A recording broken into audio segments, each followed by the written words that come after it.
जय हिंद साथियों, मैं अपने इस वीडियो में आपका पुनः स्वागत करता हूं। दोस्तों, आज के इस वीडियो में हम लोग बात करने वाले हैं क्षारक।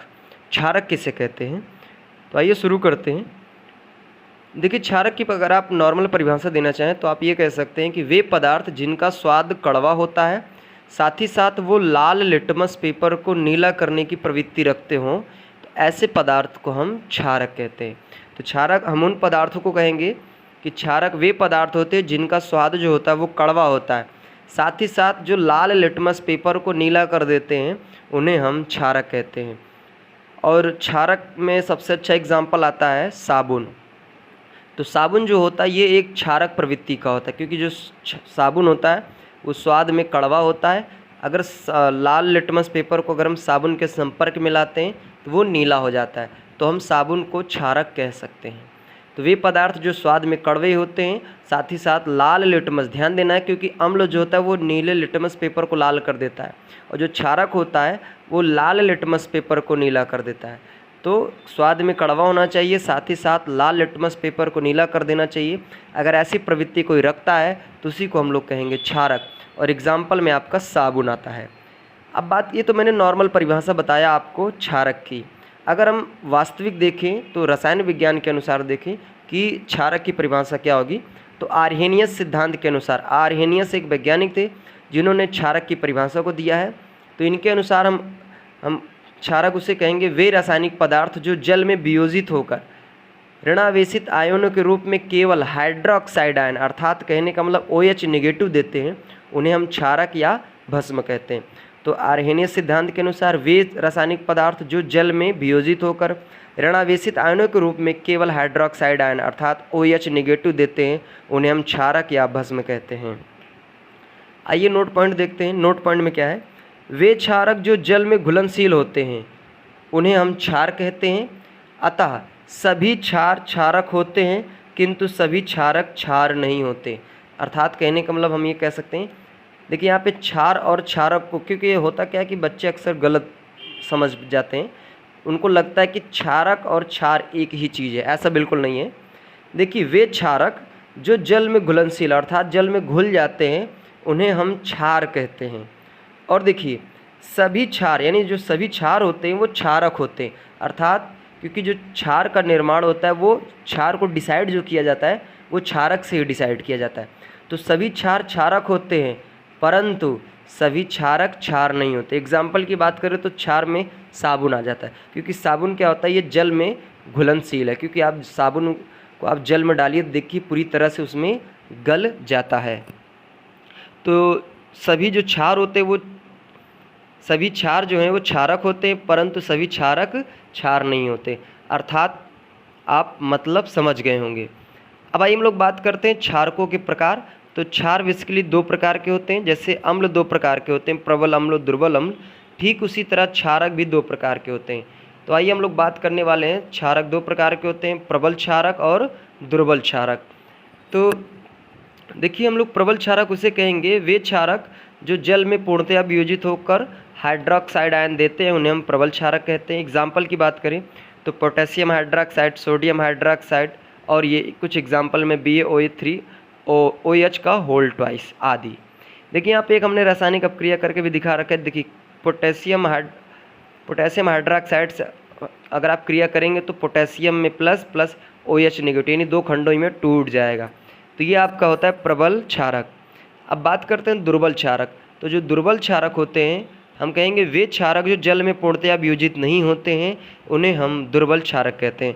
तो एग्जाम्पल में बात करें तो एल्युमिनियम हाइड्रोक्साइड और अमोनियम हाइड्रोक्साइड, तो ये कुछ ऐसे एग्जाम्पल हैं जो दुर्बल क्षारक की श्रेणी में आते हैं। आइए बात करते हैं अब क्षारकों के भौतिक गुण। तो पहला भौतिक गुण ये है कि जो क्षारक होते हैं ये जल में विलेय होते हैं, साथ ही साथ ये स्वाद में तीखे और कड़वे होते हैं। तो क्षारक जल में विलेय होते हैं, साथ ही साथ ये स्वाद में तीखे और कड़वे होते हैं। दूसरा है, क्षारक लाल लिटमस पेपर को नीला कर देते हैं। और तीसरा है कि जो क्षारक होते हैं, क्षारक स्पर्श करने के बाद साबुन के समान आपको ये चिकना महसूस होते हैं। चौथा पॉइंट है कि अम्लों के समान क्षारकों की भी प्रवृत्ति संक्षारक होती है, परंतु अम्ल की तुलना में कम होती है। तो यहाँ पर संक्षारक का मतलब ये है कि अगर ये किसी भी चीज़ पर यानी किसी भी पदार्थ पर पड़ेंगे तो उसको ये नष्ट करने की प्रवृत्ति रखते हैं। जैसे कि हमने अम्ल में बता रखा है कि अम्ल यानी एसिड जो होता है, अगर वो जैसे कपड़े पे या फिर चमड़े पे, स्किन पे, लकड़ी पे और भी ऐसे बहुत से पदार्थ है, अगर उस पर जब वो पड़ता है तो वो उसको नष्ट करने की प्रवृत्ति रखता है, उसी को हम लोग बोलते हैं संक्षारक। तो ठीक उसी तरह क्षारक भी होते हैं, अगर ये क्षारक किसी पदार्थ पे गिर जाते हैं तो उसको नष्ट करने की प्रवृत्ति रखते हैं, परंतु अम्ल की तुलना में ये थोड़ा सा कम होता है। हालांकि ये भी अम्ल की तरह ये भी पदार्थों को नष्ट करने की प्रवृत्ति रखते हैं, लेकिन अम्ल की तुलना में थोड़ा सा कम होता है इसमें। अब हम बात करेंगे क्षारकों के रासायनिक गुण। तो देखिए जो क्षारक होते हैं बेसिकली निम्न जैसे धातु हो गए और अधात्विक ऑक्साइड, कुछ ऐसे लोग हैं जिनसे ये रासायनिक अपक्रिया करते हैं। तो आइए देखते हैं पहला नंबर, धातु के साथ क्रिया। तो जो क्षारक होते हैं वो धातु के साथ क्रिया करके क्या देते हैं, आइए देखते हैं। तो धातु के साथ क्रिया में प्रबल जो क्षारक होते हैं ये सक्रिय धातुओं के साथ क्रिया करके हाइड्रोजन गैस उत्पन्न करते हैं। हालांकि अम्ल में भी हमने बात किया था, वहाँ पे भी बताया था कि जो अम्ल होते हैं वो सक्रिय धातुओं से क्रिया करके हाइड्रोजन गैस उत्पन्न करते हैं। तो ठीक उसी तरह क्षारक भी जो होते हैं वो भी जो प्रबल क्षारक होते हैं वो सक्रिय धातुओं के साथ क्रिया करके हाइड्रोजन गैस उत्पन्न करते हैं। जैसे यहाँ पे एक सक्रिय धातु की बात करें तो जिंक है, जब जिंक ये सोडियम हाइड्रोक्साइड से क्रिया करता है तो यहाँ पे Na2ZnO और यहाँ पे हाइड्रोजन गैस को मुक्त करता है। उसी तरह अगर हम बात करें अधात्विक ऑक्साइड के साथ अपक्रिया, तो जो क्षारक होते हैं ये अधातु ऑक्साइड के साथ क्रिया करके लवण एवं जल बनाने का ये कार्य करते हैं। तो यहाँ पे जैसे अधात्विक ऑक्साइड में जैसे कार्बन डाइऑक्साइड है और एक कैल्शियम हाइड्रोक्साइड से क्रिया करके, यानी कैल्शियम हाइड्रोक्साइड बोलिए या फिर इसी को आप बुझा हुआ चूना भी कहते हैं। तो जब कार्बन डाइऑक्साइड बुझे हुए चूने से क्रिया करता है तो कैल्शियम कार्बोनेट साथ ही साथ जल को ये क्या करता है, रिलीज करता है। तो ये क्षारक के रासायनिक गुण की बात हुई। अब एक इम्पॉर्टेंट और पॉइंट है, आइए इसको भी देख लेते हैं, रासायनिक गुण से संबंधित है। देखिए कुछ क्षारक जो होते हैं ये गर्म करने पर क्षारीय ऑक्साइड व जल में विघटित हो जाते हैं। यानी कुछ ऐसे क्षारक होते हैं जो गर्म करने पर क्षारीय ऑक्साइड या कह सकते हैं कि जल में विघटित हो जाते हैं। जैसे यहाँ पे मैग्नीशियम हाइड्रोक्साइड है, तो मैग्नीशियम हाइड्रोक्साइड को जब आप क्रिया कराएंगे तो ये बनेगा मैग्नीशियम ऑक्साइड प्लस जल, तो ये दो भागों में क्या हो जाएगा, टूटेगा। अब आइए हम लोग बात करते हैं कि जो क्षारक होते हैं इनका उपयोग कहाँ कहाँ होता है। तो उपयोग में पहले हम लोग बात करेंगे एल्यूमिनियम हाइड्रोक्साइड, इसका रासायनिक सूत्र होता है AlOH3 का होल थ्राइस। तो ये एल्यूमिनियम हाइड्रोक्साइड का रासायनिक सूत्र है और ये एक क्षारक है। तो आइए देखते हैं इसका यूज कहाँ पे होता है। तो इसका उपयोग होता है, इसका प्रयोग वस्त्र यानी जहाँ कपड़े बनते हैं वहाँ पे इसका यूज होता है। साथ ही साथ इसका यूज प्रति अम्ल एंटी एसिड बनाने का कार्य होता है। जैसे आप नॉर्मली सुनते होंगे जब हमारे पेट में एसिडिटी ज़्यादा हो जाती है तो हम लोग क्या करते हैं, इनो का सेवन करते हैं, यानी इनो पीते हैं। तो इनो में क्या होता है, उसमें प्रति अम्ल होता है, अर्थात उसमें क्षारक रहता है। तो क्योंकि देखिए एसिडिटी तब होती है जब हमारे पेट के अंदर अम्लीयता की मात्रा ज़्यादा हो जाती है। तो इनो क्या करता है, वो जो अम्ल की मात्रा ज़्यादा हुई है उसको क्या करता है, जब क्षार जाता है अंदर तो उसको न्यूट्रल करने का कार्य करता है। तो ये प्रति अम्ल उसी को कहते हैं। इनो जो है वो एक प्रति अम्ल का कार्य करता है।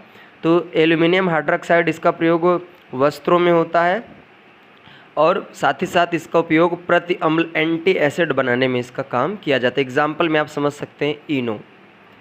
दूसरा है अमोनियम हाइड्रोक्साइड, इसका रासायनिक सूत्र होता है NH4OH और देखिए इसका उपयोग होता है क्लीचिंग एजेंट में। क्लीचिंग एजेंट का मतलब होता है निर्मलीकरण, निर्मल का मतलब होता है स्वच्छ करना। तो आप नॉर्मली सुने होंगे जैसे पानी होता है दूषित हो जाता है तो उसमें हम लोग पाउडर डालते हैं और भी चीज़ें दवाएं डालते हैं जिससे वो निर्मल हो जाता है यानी स्वच्छ हो जाता है।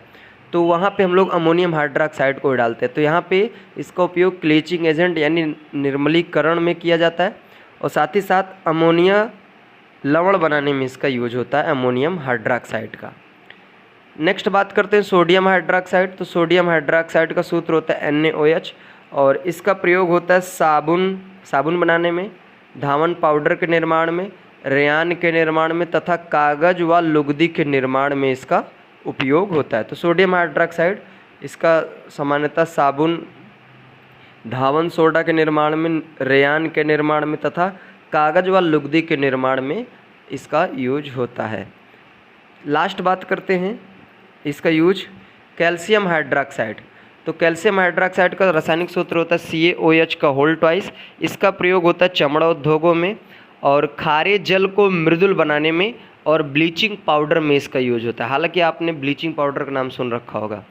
तो इसका प्रयोग यानी कैल्शियम हाइड्रोक्साइड का उपयोग जो होता है ये चमड़ा उद्योगों में, और जो खारा पानी होता है उसको अच्छा बनाने में, मृदु बनाने में, और ब्लीचिंग पाउडर में इसका ही यूज होता है। एक नोट पॉइंट आइए इसको देखते हैं।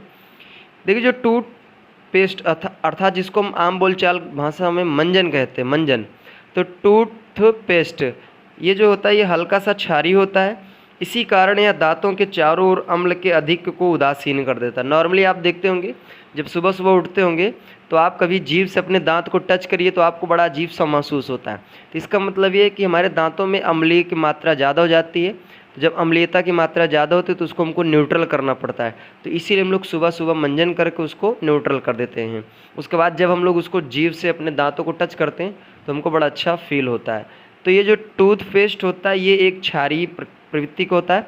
सुबह सुबह मंजन करने का मेन मकसद यह होता है कि हमारे मुंह में जो अम्लीयता की मात्रा बढ़ जाती है उसको ये क्या करता है, न्यूट्रल करने का कार्य करता है। तो उम्मीद करूँगा दोस्तों आज के इस वीडियो में हमने बात किया क्षारक किसे कहते हैं, साथ ही साथ क्षार किसे कहते हैं, क्षारक और क्षार में अंतर क्या होता है, सारा कुछ हमने इस वीडियो के माध्यम से समझने का प्रयास किया।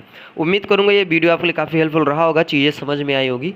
इसी तरह हम लोग मिलेंगे अब अगले वीडियो में। तब तक के लिए जय हिंद, वंदे मातरम।